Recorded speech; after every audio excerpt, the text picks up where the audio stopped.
morning and Assalamu alaikum. This is me, your teacher, Miss Samreen Haroon. How are you all, my dear children? I hope you all are fine.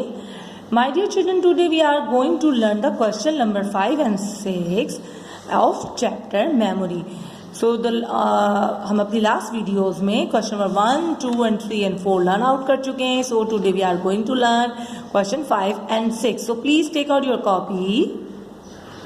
So these are the question 5 and 6. The question number 5 is,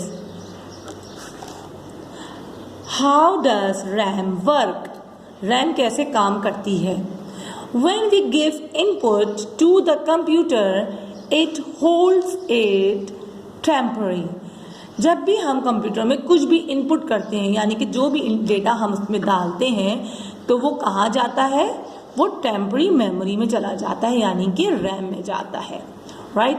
and how does ROM work? ROM कैसे work करती है?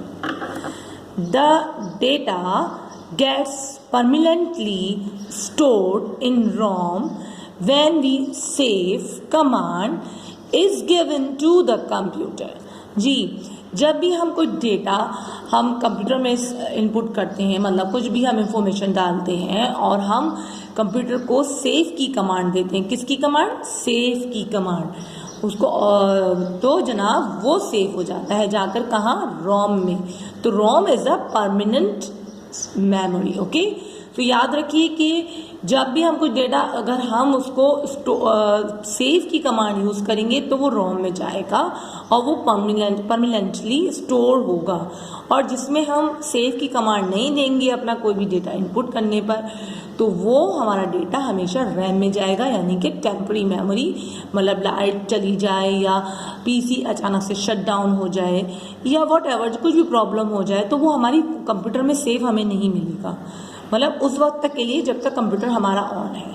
Right. जब और उसके बाद जैसे ही वो हमारा वर्क ख़त्म हो जाता है, विंडो ख़त्म हो जाती है, तो हमारा वो वर्क भी ख़त्म हो जाएगा. तो इसलिए ज़रूरी है अपना जो भी आप काम वर्क करो उसको सेव की कमांड यूज़ करो, ताकि वो कहाँ जाए? परमानेंटली हो जाए और वो रोम में जाए. ठीक है. So my dear children, today you have to learn the question number 5 and 6. Okay, whenever you learn these questions, so please write down in your copies 3 to 4 times at least for the practicing.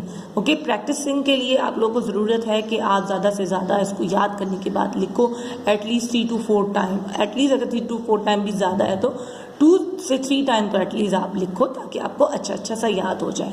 ठीक है. So my dear children, I hope you all are fine. And inshallah we will meet on the next video. Allah Hafiz.